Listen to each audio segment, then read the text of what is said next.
Are we ready, Kathy's? Here we go. Now notice my palms are sweaty, knees weak, arms are heavy, vomit on my sweater already, mom's spaghetti.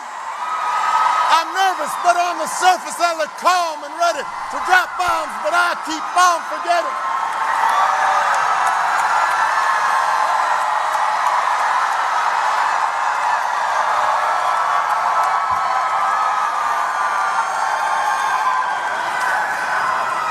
Dun, dun, dun, dun, dun, dun, dun, dun, dun, dun, dun.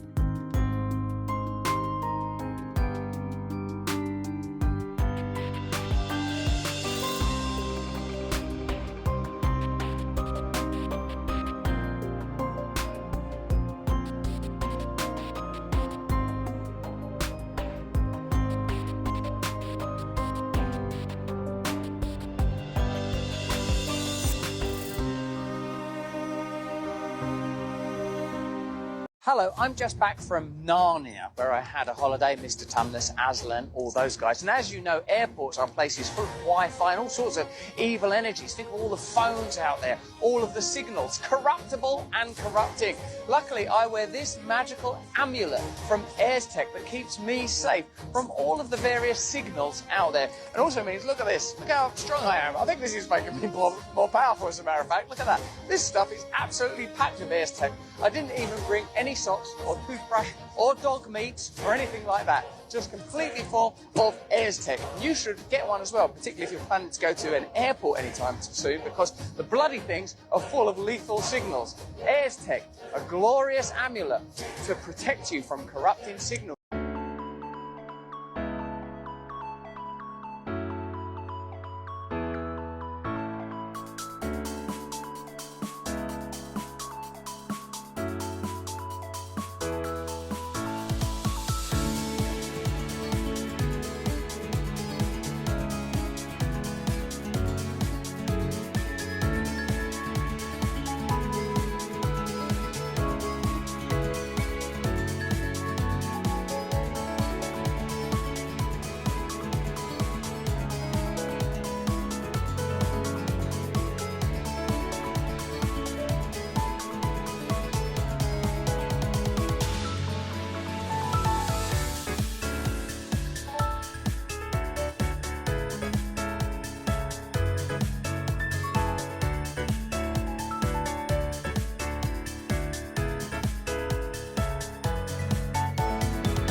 haunted house in Innisfil is causing a real scare for some people in town a week before Halloween.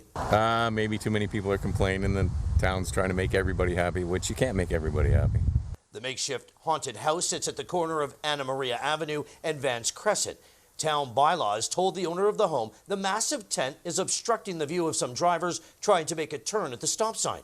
The haunted house belongs to Courtney Mulder. Person in the neighborhood had complained and said that the haunted house that we put up has blocked the view, and bylaw has come by and told us that we need to remove the haunted house or else we will be fined.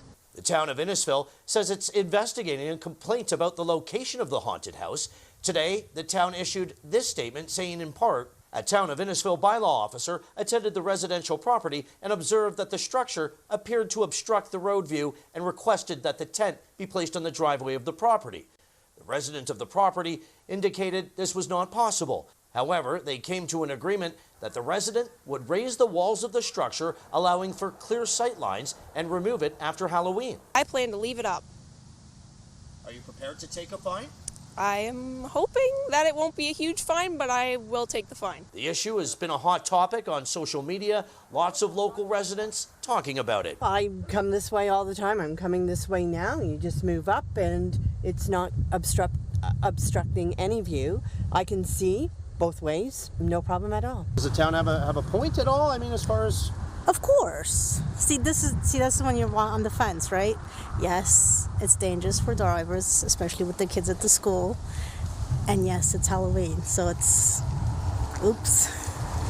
So for now, the tent remains up. The homeowner tells me today she will not take it down, nor will she move it, with Halloween now just over a week away. Things just got stranger for the suburban Plainfield Halloween display of the same name after complaints from a lone neighbor forced the creators of the house haunt to close it for now. Everyone seemed okay with it until they weren't. Paying homage to the popular Netflix series, Huples dreamed up the spooky seasonal setup displayed in their front yard. It replicates a scene from the show and features a lifelike mannequin dressed as the character Max Mayfield appearing to hover in mid-air. It was just really cool. We saw it on TikTok.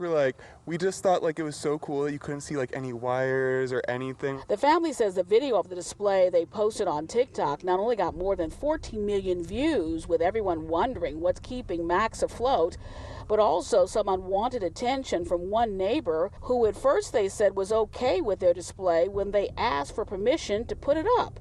It's upsetting, to be told, we support you, we're behind you, we understand why you're doing this, and to have that blow up in your faces. Possibly angered by the crowds and the popularity of the display, the family says that one neighbor has accused them of bringing negative attention to the neighborhood, endangering the community's children, and making the neighborhood a target of possible home invasions because of all the spectators.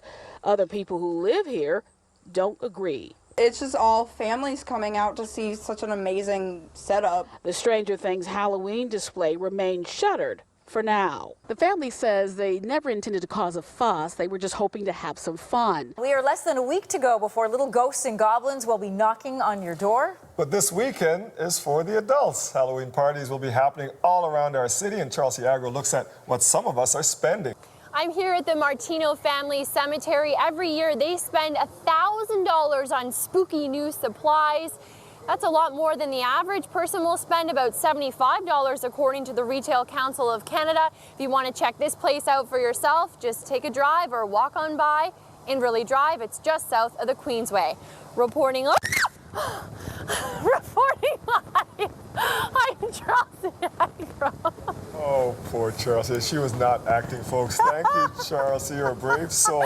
Instead of the typical tombstones, ghosts, and pumpkins, etc., this one depicts blood, gore, and... Expected to shell out $3.5 billion on Halloween candy this year. And if it feels like you're spending more on that candy, here's why. 3 years ago, if you spent $10 to fill up a candy bowl, this is about how much you get.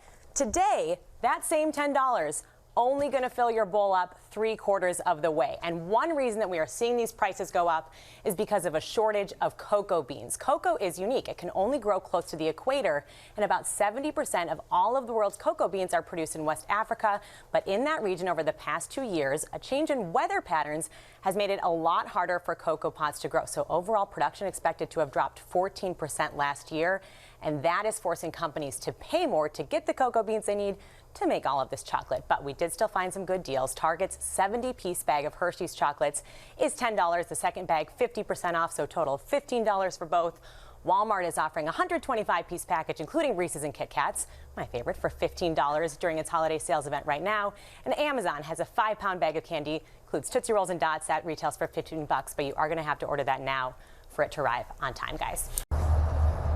Throwing, tripping, trashing a Halloween display. Video from multiple neighbors shows a woman hitting and tearing down the haunted setup in front of a home. They said that somebody was in our yard and destroying all of our decorations. It happened Monday, October 7th, starting at about 9 in the morning. Witnesses report the rampage continued for more than half an hour. I don't know what it was. There's speculations, but I hope she gets the treatment that she needed. Shannon and Bill Zeller live on the 5500 block of Suter Avenue in the Point Place Shoreland neighborhood of Toledo. They estimate the woman caused about $1,000 in damages. Some of it we can't put a dollar amount on because we made it. Other items, Shannon says, were priceless. I cried like a baby, and I felt bad over some of the memories that are attached to some of the items that she broke. And you know, we have handmade stuff that we made with our children, and unfortunately we lost our son in a motorcycle accident November 3rd, and there's a lot of memories here. Toledo police arrested Christina Horvath, who's from Toledo and 48 years old. She was booked into the Lucas County Jail 2 weeks prior for allegedly throwing a rock through the windshield of a vehicle. Now she's facing additional charges of criminal damaging and theft. As for the display, the Zellers are working with what's left. And I said, well, what can I do to just leave it as it is and make it fun and kind of make light of it? And I hope everybody else can just see we were making light of a sad situation. A sad situation caused by a woman the Zellers say they had never met until she did this. Horvath is facing that charge of theft because Toledo police say she put some of those decorations inside of her vehicle that was parked in the driveway. Now, before this happened, video shows her driving across neighbors' lawns and picking up items from other yards as well. This has been a 2024 Wolfie Terrier production.